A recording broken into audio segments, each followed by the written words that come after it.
رسول اللہ صلی اللہ علیہ وسلم رمضان المبارک سے پہلے صحابہ کرام کو خطبہ دیا کرتے تھے۔ وہ خطبہ کیا تھا، اس میں کیا چیزیں تھیں؟ پہلی بات تو یہ سمجھیں کہ خطبہ کہتے کس کو ہیں۔ خطبہ ہمارے ہاں جس طرح حکومت کوئی اعلان کرے، کوئی خاص پیغام یا اہم پیغام لوگوں تک پہنچائے، ان کے سامنے کسی چیز کی اہمیت رکھے، تو یہ پیغام دینا عربوں کے ہاں خطبہ کہلاتا ہے۔ تو حضور صلی اللہ علیہ وسلم نے رمضان المبارک کی اہمیت کے بارے میں صحابہ کرام کو خطبہ ارشاد فرمایا، پیغام دیا۔ تو اس میں چند چیزیں حضور صلی اللہ علیہ وسلم نے امت کو بتلائیں، یعنی شعبان کے آخر میں خطبہ دیا استقبال رمضان کا، کہ پہلی چیز اس میں جو حضور صلی اللہ علیہ وسلم نے بیان فرمائی، امت کو بتلایا کہ یہ بات سن لو کہ رمضان المبارک عظیم مہینہ ہے، بڑا مہینہ ہے۔ ایک چیز حضور صلی اللہ علیہ وسلم نے یہ فرمائی۔ اب اس کی تشریح کیا ہے؟ رمضان المبارک عظیم مہینہ کس طرح ہے؟ دیکھیں، جس تاریخ کو بادشاہ کی طرف سے عوام کو کوئی پیغام پہنچتا ہے اس کی بھلائی کے لیے، تو وہ دن بڑا دن کہلاتا ہے۔ تو اللہ تبارک و تعالی نے اپنے بندوں کی طرف جو پیغام انبیاء کے ذریعے بھیجا، جو کتابیں نازل کیں، وہ تمام کی تمام اللہ تبارک و تعالی نے رمضان المبارک میں نازل فرمائی۔ حضرت ابراہیم علیہ السلام کے صحیفے ہوں، حضرت موسیٰ علیہ السلام پر اگر اللہ نے تورات نازل فرمایا تو وہ رمضان المبارک کے مہینے میں، حضرت عیسیٰ علیہ السلام پر انجیل نازل فرمائی تو رمضان المبارک کے مہینے میں، حضرت داؤد علیہ السلام پر زبور نازل فرمائی تو رمضان المبارک کے مہینے میں، حتیٰ کہ حضور صلی اللہ علیہ وسلم خاتم النبیین پر جب اللہ تبارک و تعالیٰ نے قرآن مجید نازل فرمایا تو پہلی دفعہ جب لوح محفوظ سے پہلے آسمان پر قرآن مجید کو نازل کیا گیا تو وہ رمضان المبارک کا مہینہ، جس کے بارے میں قرآن مجید میں ارشاد ہے شہر رمضان الذی انزل فیہ القرآن، کہ رمضان کا ایسا بابرکت مہینہ جس میں اللہ تبارک و تعالیٰ نے لوگوں کے بھلائی کے لیے، ہدایت کے لیے، حق اور باطل کو واضح کرنے کے لیے اللہ نے قرآن مجید کو نازل فرمایا۔ جب اللہ تبارک و تعالیٰ کی طرف سے تمام کتب اس مہینے میں نازل کی گئیں تو یہ عظمت والا مہینہ ہے۔ جیسا کہ ہفتے کے دنوں میں عظیم دن جمعہ کا دن ہے، اسی طرح سال بھر کے مہینوں میں سے افضل عظیم دن، عظیم مہینہ، افضل مہینہ وہ رمضان المبارک کا مہینہ ہے۔ اور دوسرا، حضور صلی اللہ علیہ وسلم نے فرمایا کہ یہ مبارک مہینہ ہے، مبارک برکت کا مہینہ۔ یہ تمام لوگوں کو معلوم ہوگا کہ رمضان المبارک کی برکتیں لوگوں کے سامنے ظاہر ہوتی رہیں گی، اور ظاہر ہوتی ہیں کہ جس طرح حضور صلی اللہ علیہ وسلم کا فرمان سب سے بڑی برکت، کہ حضور صلی اللہ علیہ وسلم نے فرمایا کہ رمضان کی برکت ایسی برکت ہے کہ اس میں اگر کوئی نفل نماز پڑھتا ہے تو اس کو فرض کے برابر ثواب ملتا ہے، اور اگر کوئی ایک فرض پڑھتا ہے اس کو 70 فرضوں کا ثواب دیا جاتا ہے۔ اس سے بڑی برکت اور کیا ہو سکتی ہے؟ یعنی اللہ تبارک و تعالیٰ نے ایک نیکی کو 70 گنا بڑھا دیا، یہ رمضان المبارک کی برکت کی وجہ سے۔ اور پھر اس میں ایک اور عظیم برکت جو حضور صلی اللہ علیہ وسلم نے فرمائی کہ اس میں ایک رات ایسی عظمتوں والی جو 1000 مہینوں سے افضل، یعنی کوئی انسان ایک رات کے چند لمحوں میں عبادت کرے، تھوڑے وقت کے لیے عبادت کرے، وہ گویا اس طرح ہے جس طرح اس نے 1000 مہینے اللہ کی عبادت کی۔ یعنی ایک رات کے چند لمحے میں اس کو تقریباً 83 سے 84 سال اس کو ثواب ملتا ہے، اس کی عبادت لکھی جاتی ہے۔ اس سے بڑا برکت کا اور مبارک کا مہینہ اور کون سا ہو سکتا ہے؟ حضور صلی اللہ علیہ وسلم نے یہ بھی فرمایا کہ رمضان المبارک کا مہینہ ایسا مہینہ ہے جس میں اللہ تبارک تعالیٰ مومن کا رزق بڑھا دیتے ہیں۔ آپ دیکھتے ہوں گے کبھی آپ کو اہتمام کے ساتھ ٹھنڈا اور میٹھا پانی نہیں ملتا ہوگا، شربت نہیں ملتا ہوگا، آپ کو فروٹ نہیں ملتے ہوں گے، آپ کو اچھے اچھے کھانے نہیں ملتے ہوں گے، لیکن اللہ تبارک تعالی رمضان المبارک میں مومن کا رزق بڑھا دیتے ہیں۔ جو آدمی روزہ رکھتا ہے، دیکھیں افطار کے وقت اس کے سامنے کس قسم کے کھانے ہوتے ہیں، کتنے پھل ہوتے ہیں، کتنے پانی کے شربت کے مختلف قسمیں انسان کے سامنے موجود ہوتی ہیں۔ حضور صلی اللہ علیہ وسلم نے فرمایا، لوگو سن لو، اس مہینے میں اللہ مومن کا رزق بڑھا دیتا ہے۔ تو رزق کی قسمیں دیکھیں کہ اللہ اس کو کتنی قسموں کے کھانے کھلا رہا ہے، کتنی قسموں کے پانی پلا رہا ہے، یہ اللہ تبارک تعالی مومن کا رزق بڑھا رہے ہیں۔ اور حضور صلی اللہ علیہ وسلم نے فرمایا، اس رمضان المبارک میں ایک چیز فرض ہے، وہ فرض کیا ہے؟ وہ روزہ فرض ہے۔ ہر مسلمان عاقل بالغ پر جو تندرست ہو اور جس پر کوئی شرعی عذر نہ ہو، اس پر رمضان کا روزہ رکھنا فرض ہے۔ اور حضور صلی اللہ علیہ وسلم نے فرمایا کہ اس کا قیام، جس کی تراویح ہے، وہ سنت ہے، ثواب کی چیز ہے۔ یہ حضور صلی اللہ علیہ وسلم نے امت کو رمضان کی قدر کے بارے میں بتلایا کہ پہلا کہ یہ عظیم مہینہ ہے، پھر بتلایا کہ یہ مبارک مہینہ ہے، پھر یہ ایسا مہینہ ہے جس میں ایک رات ایسے آنے والی ہے جس کا ثواب 1000 مہینوں کے برابر ثواب ہے۔ اور پھر اس مہینے کی برکت یہ کہ اللہ تبارک تعالیٰ نے نفل کے ثواب کو فرض کے برابر کر دیا اور فرض کے ثواب کو 70 فرضوں کے برابر کر دیا، اور مومن کے رزق کو اللہ تبارک تعالیٰ نے بڑھا دیا۔ اور حضور صلی اللہ علیہ وسلم نے ایک اور بات امت کو بتلائی جو بڑی اہمیت کی حامل ہے۔ حضور صلی اللہ علیہ وسلم نے فرمایا کہ یہ غم خواری کا مہینہ ہے، اور حضور صلی اللہ علیہ وسلم نے فرمایا کہ جو آدمی اپنے غلام کا، اپنے ملازم کا، نوکر کا غم اور بوجھ ہلکا کر دے اس مہینے میں، اللہ تبارک و تعالی اس کو معاف فرمائیں گے، اللہ تبارک و تعالی اس کو جہنم سے آزادی دلائیں گے۔ دیکھیں اللہ تبارک و تعالی کے پیارے پیغمبر امت کو کیا تلقین فرما رہے ہیں کہ یہ مہینہ غمخواری کا ہے۔ اگر آپ کے پاس کچھ کھانے کے لیے ہے، ہمسائے کے پاس نہیں، تو اس کو بھی عطا کر دو، اس کا بھی غم کرو۔ ہاں، اور مہینوں کی نسبت دیکھو مومن کا دل اس مہینے میں نرم ہو جاتا ہے۔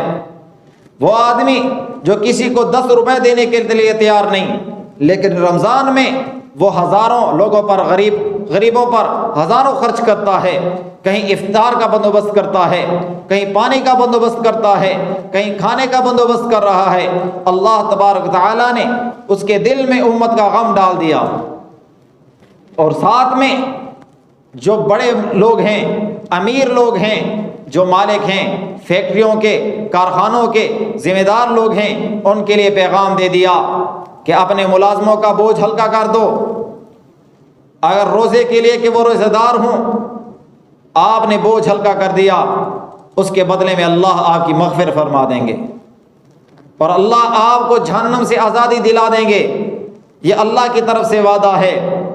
پھر افسوس ہوتا ہے، کہیں تو ایسے ہوتا ہے کہ مالک روزہ نہیں رکھتا، ملازم روزہ رکھے ہوئے ہے، مالک ٹھنڈی چھاؤں میں بیٹھا ہے، ملازم سارا دن دھوپ میں کام کرتا ہے، لیکن اس کو احساس نہیں کہ وہ روزے دار ہے اور میں بغیر روزے کے اللہ نے مجھے اتنی آسانی دی۔ اس کو غمخواری کا اللہ نے پلکا ہی نہیں عطا کیا، اس کے دل میں یہ تکلیف ہی نہیں اٹھتی کہ یہ میرا ملازم کتنی تکلیف میں ہے، یہ کتنے غم و تکلیف میں ہے، اس کا میں بوجھ ہلکا کر دوں۔ ہاں، کہیں تو ملازم ایسے ملازم اگر ان کو آسانی دی جائے پھر بھی روزہ نہیں رکھتے، اللہ معاف فرمائے، ان کی نظروں میں نہ کچھ روزے کی اہمیت نہ کچھ نماز کی اہمیت، پھر ایسے ملازموں کا کیا بوجھ ہلکا کرنا۔ تو پانچویں چیز حضور صلی اللہ علیہ وسلم نے ترغیب دی کہ غمخواری کا مہینہ ہے، اور مالک لوگ سن لیں، بڑے لوگ سن لیں کہ اپنے غلاموں کا بوجھ ہلکا کر دو۔ اور ساتھ میں حضور صلی اللہ علیہ وسلم نے پھر امت کو ایک خوشخبری سنائی۔ خوشخبری کیا ہے؟ حضور صلی اللہ علیہ وسلم نے فرمایا جو کسی روزے دار کا روزہ اختیار کرائے، اللہ تبارک و تعالی اس کے بدلے میں جتنا روزے دار کو ثواب ملتا ہے، اللہ تبارک و تعالی اس روزے دار کے مانند اس کو ثواب دیتے ہیں، لیکن جس کا روزہ کھلوایا اس کے ثواب میں سے کمی نہیں ہوتی۔ یہ کتنی بڑی نعمت ہے۔ ایک آدمی نے روزہ رکھا، اس کا روزہ دوسرے مسلمان نے کھلوایا، جب روزہ کھلوایا تو اس کا ثواب دونوں کو مل رہا ہے، جتنا روزہ رکھنے والے کو اتنا روزہ افطار کرانے والے کو بھی ثواب ملتا ہے۔ اور ساتھ میں حضور صلی اللہ علیہ وسلم نے فرمایا کہ اللہ اس کے گناہ معاف فرما دیتے ہیں، اس کو جہنم سے آزاد کر دیتے ہیں۔ کتنی فضیلت ہے۔ ہاں، پھر کبھی خیال آتا ہے کہ میرے پاس وسعت نہیں، قربان جاؤں صحابہ کرام رضوان اللہ تعالی علیہم اجمعین پر، جس نے حضور صلی اللہ علیہ وسلم سے ہر مسئلہ پوچھا۔ جب حضور صلی اللہ علیہ وسلم نے فرمایا کہ جو روزے دار کو افطار کرائے گا اللہ اس کی مغفرت فرمائیں گے، اور بدلے میں اللہ اس کو جہنم سے آزادی دلائیں گے، اور ساتھ میں جتنے اس روزے دار کو ثواب مل رہا ہے یہ روزہ افطار کرانے والے کو بھی اتنا ثواب ملے گا، اس روزے دار کے ثواب میں سے کمی نہیں ہوگی۔ تو صحابہ کرام نے عرض کیا یا رسول اللہ، ہر آدمی کے پاس اتنی وسعت کہاں کہ وہ لوگوں کو پیٹ بھر کر کھانا کھلائے، ان کا افطار کرائے۔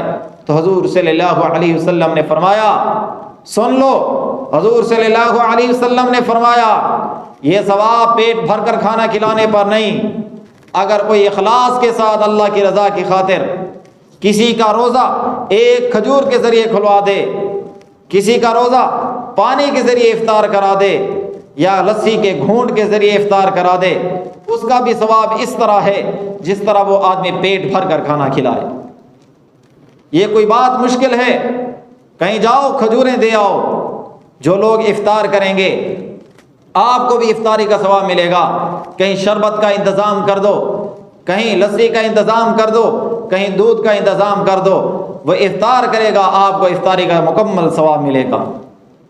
رسول صلی اللہ علیہ وسلم نے ایک اور خوشخبری ساتھ میں سنا دی کہ جو آدمی روزے دار کو پانی پلائے، حضور صلی اللہ علیہ وسلم نے فرمایا قیامت کے دن میں اس کو اپنے حوض سے پانی پلاؤں گا، اس کا پانی ایسا کہ جو آدمی قیامت کے دن وہ پانی پیے گا جنت کے داخلے سے پہلے تک وہ پیاسا نہیں ہوگا، پھر جنت میں تو اپنے مزے ہیں۔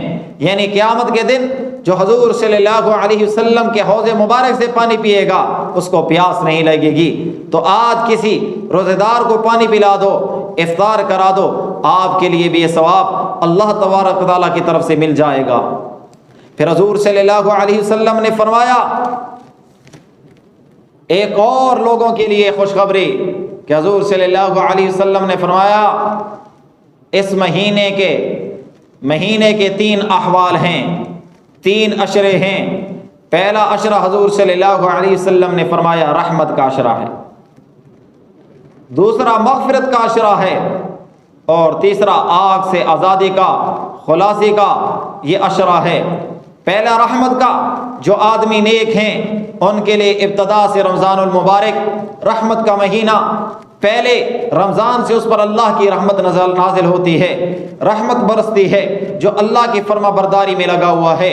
پھر دوسرا عشرہ آتا ہے، مغفرت کا اعلان ہوتا ہے کہ آؤ جو نیک نہیں جس نے گناہ کیے آج اس نے توبہ کر لی، اللہ کے دروازے پہ آ گیا، تو دوسرا عشرہ مغفرت کا عشرہ ہے، اللہ سے معافی مانگ لو اللہ مغفرت فرما دیں گے۔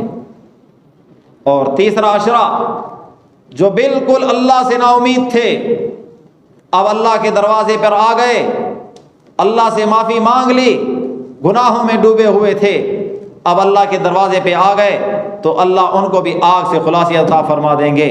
ان کو بھی جہنم سے آزاد کر دیں گے۔ تو پہلا عشرہ رحمت کا، دوسرا عشرہ مغفرت کا، اور تیسرا حضور صلی اللہ علیہ وسلم نے فرمایا آگ سے خلاصی کا۔ اور پھر حضور صلی اللہ علیہ وسلم نے اس مہینے میں امت کو 4 کام بتلائے۔ اس مہینے میں 4 کام لازم کرنا۔ حضور صلی اللہ علیہ وسلم نے فرمایا کہ 4 چیزوں کی کثرت کریں۔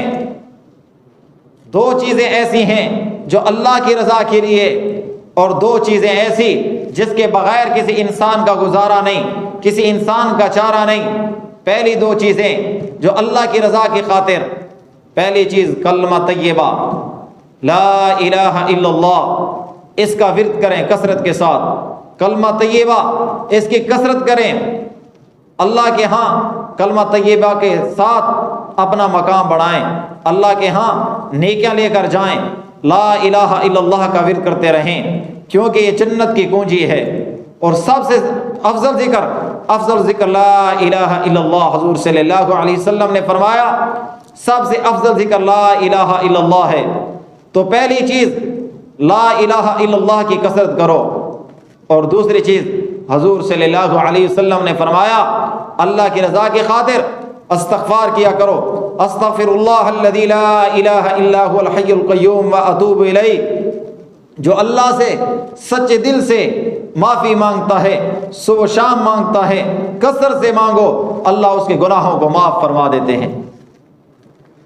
تو ایک کام کلمہ طیبہ، دوسرا کام استغفار، استغفر اللہ الذی لا الہ الا هو الحی القیوم واتوب الیہ۔ اللہ سے اپنے گناہوں کی معافی مانگیں، کلمہ طیبہ کا ذکر کریں، ورد کریں۔ اور 2 چیزیں حضور صلی اللہ علیہ وسلم نے بتلائیں کہ اس کے بغیر کسی انسان کا چارہ نہیں۔ رمضان المبارک میں اس کا اہتمام کریں۔ ایک چیز کہ جنت طلب کریں، جنت طلب کریں۔ انسان کو افسوس ہوگا، جنت بھی کہے گی کہ یہ مجھے نہیں مانگتا، تو اللہ سے جنت مانگیں، جنت الفردوس میں اعلیٰ مقام مانگیں۔ یہ رمضان المبارک میں اس دعا کا اہتمام کیا کریں۔ اور ساتھ میں دوسرا کام جہنم سے آزادی، جہنم سے خلاصی، اللہ تبارک تعالی جنت عطا فرما دیں اور جہنم کی آگ سے ہمیں بچا لیں۔ تو 2 چیزیں کلمہ طیبہ اور استغفار، دوسری 2 چیزیں جنت کی طلب اور جہنم سے پناہ، یہ مانگنی ہے۔ اور پھر آخر میں عرض کرتا چلوں ان 4 چیزوں کی کثرت کے ساتھ 2 چیزیں کہ اور بھی کثرت کریں۔ ایک وہ چیز جس کا رمضان المبارک کے ساتھ خاص تعلق ہے، شہر رمضان الذی انزل فیہ القرآن، کہ رمضان اور قرآن کی آپس میں نسبت ہے، کہ جس رمضان میں قرآن نہ ہو تو اس کا مزہ ہی نہیں رہتا۔ دیکھو رمضان المبارک میں ساتھ ایک اور اہتمام کریں کہ جتنی بھی ہو سکے رمضان المبارک میں تلاوت کی کثرت کریں۔ اور ایک اور کام کہ ساتھ میں جس کے ذریعے سے، جس ہستی کے ذریعے سے، حضور صلی اللہ علیہ وسلم کے ذریعے سے ہمیں یہ رمضان المبارک کا مہینہ ملا، یہ قرآن ملا، اللہ کے ساتھ تعلق ملا، تو اس ہستی پر درود و سلام بھیجا کریں۔ تو 6 کام کریں، وہ 4 وہ احادیث مبارکہ کے کام، کلمہ طیبہ کا ورد ہو، اللہ سے توبہ اور استغفار ہو، اور جنت کی طلب ہو، جہنم سے پناہ ہو، اور ساتھ میں قرآن مجید کی تلاوت ہو، اور حضور صلی اللہ علیہ وسلم پر درود ہو۔ تو یہ 6 چیزوں کی کثرت کریں۔